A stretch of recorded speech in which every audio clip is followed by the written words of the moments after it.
सभी के YouTube channel जो कि आप सभी का परिवार है जीके फेस करंट में। और आज है मंडे और आज मैं जो है आपको एक जो है न्यू वैकेंसी जो कि आई है हाल ही में एसएससी सीपीओ 2022। तो ये बहुत ही ज्यादा इंपॉर्टेंट है, ठीक है। सब इंस्पेक्टर मतलब कि दरोगा की ये वैकेंसी है, ठीक है। और जितने भी स्टूडेंट्स चाहते हैं कि वो इसमें सिलेक्ट हों तो भाई प्लीज इसको जो है फिल कर लेना।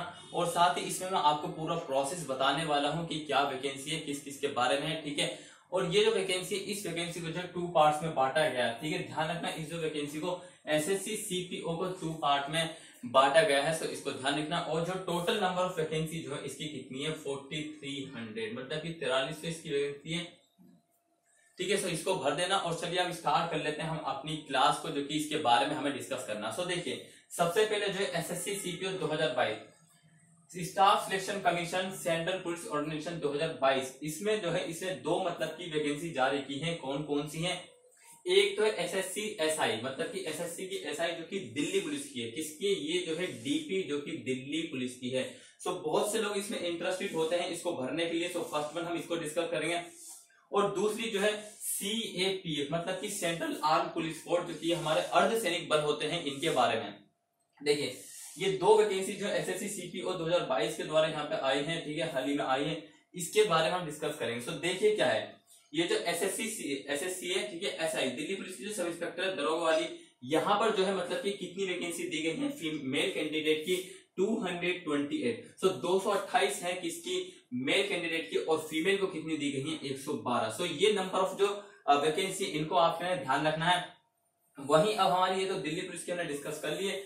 अब बात करते हैं सेंट्रल आर्म पुलिस फोर्स, जो कि अर्धसैनिक हमारे बल होते हैं, उसके बारे में देखिए कितनी है इसमें अर्धसैनिक बल में कौन कौन सी मतलब कि वो होते हैं जो कि ऑर्गेनाइज बोलेंगे इसको, बीएसएफ, सीआरपीएफ, सीआरपीएफ, आईटीबीपी और एसएसबी। देखिए बीएसएफ में मैंने इसको मतलब कि स्टेट के नाम तो नहीं दिए हैं, लेकिन मैंने इसको जो है पूरी तरह डिफाइन किया है। सो बीएसएफ में जो मेल कैंडिडेट की कितनी 336 वैकेंसी दी गई है और फीमेल की दी गई है 17 ओनली, ठीक है। बीएसएफ में 336, फीमेल में 17। सीआरपीएफ की बात करें जो कि आपको ज्यादातर मेट्रो में मिलते हैं, तो इसमें मेल कैंडिडेट कितने 77 और फीमेल कितनी है 99, ठीक है। CRPF central reserve police force, ठीक है। सो इसमें कितनी है मेल की 3600। ये तो भाई बहुत ही बढ़िया है, ज्यादातर लोग इसको ही प्रीफेयर कर देंगे। एक इसको तो प्रीफेयर जरूर करेंगे और साथ ही दिल्ली पुलिस को बहुत, चाहे इसमें मतलब कि वो उसको कुछ आता हो या ना आता हो, या भीड़ करनी हो या फिर ना करनी हो, इसमें तो भाई वो जरूर ही क्या करेंगे, जरूर इसको प्रायोरिटी देंगे। उसके बाद आते हैं इंडो तिब्बत बॉर्डर पुलिस, ठीक है।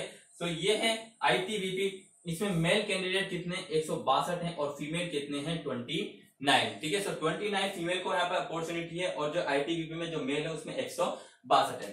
एसएसबी सीमा सुरक्षा बल, ठीक है, मेल कैंडिडेट 210 हैं और फीमेल कितने हैं 8 हैं। सो ये तो हो गई वैकेंसी के बारे में कि कितनी वैकेंसी को किस तरीके से डिस्ट्रीब्यूट मतलब कि वितरण की बांटा गया है, ठीक है। तो टोटल नंबर ऑफ वैकेंसी कितनी है? टोटल नंबर ऑफ वैकेंसी 4300 है, जिसमें कि इसको 2 पार्ट्स में बांटा गया है, एसएससी एसआई मतलब कि दिल्ली पुलिस और दूसरा CAPF central arm police force. अब बात कर लेते हैं इसमें पोस्ट कोड जब आप भरेंगे, ठीक है। ये कौन सी साइट पे भरा जाता है? ये साइट पे भरा जाता है एसएससी की साइट पे जाकर वहां पे रजिस्ट्रेशन करना होता है। अगर किसी का रजिस्ट्रेशन ऑलरेडी है तो वहां पे आपने सिर्फ और सिर्फ बहुत ही रेयरली इंफॉर्मेशन देनी होगी, और जिसका नहीं है तो उसको वहां पे न्यू रजिस्ट्रेशन से इसको कंप्लीट कर लेना। कुछ ही बेसिक डिटेल आपसे पूछेगा वो आपने फिल कर देनी है। देखिए जब आप फॉर्म भरेंगे तो वहां पर आपको पोस्ट कोड मिलेगा। सो पोस्ट कोड मिलेगा, तो देखिए दिल्ली पुलिस के लिए आपको डीपी के लिए ए चुनना होगा पोस्ट कोड, और बीएसएफ के लिए बी, और सीआरपीएफ के लिए सी, और सीआरपीएफ के लिए डी, और आईटीबीपी के लिए ई, और एसएसबी के लिए एफ। सो इसको भी ध्यान में रखना क्योंकि पोस्ट कोड ये आपको साइड में मिलेगा। अब देखिए अब चलते हैं किसके ऊपर? एजुकेशन क्वालिफिकेशन के ऊपर। जो दिल्ली पुलिस की एसआई है वहां पर आपको किसी भी ऑर्गेनाइजेशन से आपकी जो है क्या आपकी ग्रेजुएशन कंप्लीट होनी चाहिए, चाहे आप एसओएल से करें या फिर इग्नू से या फिर उत्तर प्रदेश से या फिर बिहार से, कहीं से भी जहां से आपका मन हो वहां से आपकी ग्रेजुएशन कंप्लीट होनी चाहिए। वो भी एक बैचलर डिग्री है ये, ठीक है, विद किसके डीएल, किसके ड्राइविंग लाइसेंस के, जिसकी वजह से सबसे ज्यादा चलान आजकल करते हैं। सो डीएल अपना बनवा लीजिए, नहीं बना ठीक है। और एक बात और बता दूं, इसमें वही स्टूडेंट एलिजिबल होगा जिसका जो है 30 अगस्त तक जो डिग्री है, 30 अगस्त तक जो डिग्री है वो उसके पास होगी, ठीक है। उसी को इसमें जो है क्या उसी के लिए ही ये मतलब की एलिजिबिलिटी होगी। तो इसको आपने ध्यान रखना है। सो 30 अगस्त तक आपके पास आपकी डिग्री हो जानी चाहिए। ठीक है, ये हम डेट में डिस्कस करेंगे, अभी पहले फिलहाल इसको डिस्कस कर लेते हैं। एजुकेशन की बात करें तो सीएपीएफ में यहाँ पर एजुकेशन ओनली आपको डिग्री की जरूरत है, एक बैचलर डिग्री होनी चाहिए आपके पास, किसके लिए, सीएपीएफ के लिए। सो एसएससी जो एसआई है दिल्ली पुलिस की है, सब इंस्पेक्टर जो दरोगा है उसकी पोस्ट के लिए आपको क्या, आपके पास एक बैचलर डिग्री होनी चाहिए, वो भी एनी रिकॉग्नाइज से, ठीक है, किसी भी संस्था से होनी चाहिए। और साथ ही प्लस आपके पास क्या होना चाहिए, आपके पास एक होना चाहिए डीएल। सो डीएल होना बहुत ही जरूरी है। और एजुकेशन की बात करें अगर सीएपीएफ की, यहाँ पर आपके पास केवल ओनली डिग्री होनी चाहिए, क्या होनी चाहिए, ओनली डिग्री होनी चाहिए। सो ये तो बात हो गई किस चीज की, ये बात कर ली हमने इसकी पोस्ट की, और मैंने एजुकेशन की बता दी कि कितनी पोस्ट कहां पर बांटी गई है उसके बारे में। सो अब बात करते हैं नेक्स्ट। तो अब देखिए दोस्तों, अब है फिजिकल एलिजिबिलिटी। इसमें क्या होता है, फिजिकल एलिजिबिलिटी में इसमें आपकी दौड़ भाग होती है और आपकी हाइट, आपकी चेस्ट होती है, आपकी लॉन्ग जंप, उसके बारे में। सो यहाँ पर हम दोनों कैंडिडेट के बारे में डिस्कस करेंगे, मेल और फीमेल। सो दोनों के बारे में देख लीजिए। जो मेल में आते हैं, ठीक है, मेल कैंडिडेट है उसमें जनरल, ओबीसी और ईडब्ल्यूएस। इसकी बात कर रहे हैं, देखिए यहाँ पर जो हाइट इनकी कितनी चाहिए, इनको 170 सेंटीमीटर चाहिए, और चेस्ट कितनी चाहिए, 80 से 85। 80 जो है बिना फुलाए, और जो फुलाव की कितनी चाहिए, हमें फुलाव के चाहिए 85 आपकी होनी चाहिए सेंटीमीटर, ठीक है। रेस में बात करें इसमें 100 मीटर 16 सेकंड, और जो इसके अलावा 1.6 किलोमीटर जो कि 6.5 मिनट में, ठीक है। सो यहाँ पर 1.6 1600 मीटर जो कितनी 6.5 मिनट में, मतलब कि 6.5 मिनट में। और लॉन्ग जंप 3.65 मीटर में, और हाई जंप कितनी है 1.2 मीटर में। और शॉर्ट पुट का मतलब होता है यहाँ पे जो गोला फेंकते हैं ना, ठीक है, लोहे का जो होता है, ठीक है, लोहे जैसा गोल गोल, उसे शॉर्ट पुट बोलते हैं। वो कितना फेंकना आपको 4.5 मीटर, ठीक है। सो ये जो लॉन्ग जंप, हाई जंप और जो शॉर्ट पुट है, इसमें आपको 3 चांस मिलेंगे। आप 3 चांस में किसी भी चांस में आप इसका जो है आप कर सकते हैं। अगर एसटी कोई कैंडिडेट है, ठीक है, मेल, उसको कितनी चेस्ट हाइट सी उसकी चाहिए 162 सेंटीमीटर उसकी हाइट होनी चाहिए। तो यहाँ पर जो मेल कैंडिडेट है वहां पर जो फिजिकल एलिजिबिलिटी जो रिक्वायरमेंट है उसकी ये है। देखिए अगर किसी की हाइट कम है तो उसको बढ़ा लीजिए, साथ ही चेस्ट वगैरह जिम जाके या फिर पुशअप वगैरह जैसे भी करना चाहे आप उसको बना लीजिए, ठीक है। अब फीमेल कैंडिडेट की बात करें, सो हाइट होनी चाहिए इसमें 157 centimetre, 100 metre 18 second, 800 metre 4 minute, ठीक है, 4 मिनट में। और लॉन्ग जंप 2.7 मिनट, और ठीक है, हाई जंप 0.9 मीटर। और एसटी अगर कैंडिडेट है, ठीक है, फीमेल एसटी कैंडिडेट की बात चली तो 154 सेंटीमीटर उसकी हाइट होनी चाहिए, ठीक है। और यहाँ पर क्या आता है, यहाँ पर जो है 2 चीज आती है, लॉन्ग जंप और जो हाई जंप, ठीक है। लॉन्ग जंप और जो हाई जंप, ठीक है, उसमें जो है क्या, उसमें इनको क्या करना है, उसमें इनको 3 ही चांस मिलेंगे। कितने चांस मिलेंगे, 3 ही चांस मिलेंगे ताकि इसको कर लें। सो यहाँ पर फिजिकल एलिजिबिलिटी हो गई है जिसमें कि मेल और फीमेल दोनों के बारे में बता दिया। अब बात किसकी करेंगे, अब बात हम करने वाले हैं फीस की, ठीक है, और साथ ही जो डेट है लास्ट डेट उसके बारे में। सो ठीक है, सो चलिए। तो मैंने अभी आपको बताया था कि हमारे 2 पॉइंट्स और रह रहे हैं, वो क्या है, एक तो एज लिमिट क्या होनी चाहिए, और दूसरा डेट, और साथ ही तीसरा था हमारा फी पेमेंट, ठीक है। सो ये 3 पॉइंट्स को और डिस्कस करने, और उसके बाद हमारी क्लास क्या हो जाएगी, उसके बाद हमारी क्लास खत्म हो जाएगी। और आप सबने क्या करना है, इस क्लास के बाद इसको शेयर कर देना, और साथ ही इसको भरने के लिए चले जाना किसी भी साइबर कैफे पर। अगर खुद भर सकते हैं तो खुद भर देना। तो देखिए यहाँ पर जो मिनिमम एज होनी चाहिए एज ए स्टूडेंट, जो कि इसके लिए जो एसआई जो कि क्या है, जो सब इंस्पेक्टर दरोगा वाली पोस्ट है दिल्ली पुलिस, और जो सीएपीएफ जो कि हमारे अर्धसैनिक बल है, ठीक है, उनके लिए जो एज लिमिट होनी चाहिए सर, ठीक है, मिनिमम एज उस स्टूडेंट की 20 साल होनी चाहिए, और मैक्सिमम एज कितनी होनी चाहिए, मैक्सिमम एज 25 साल होनी चाहिए।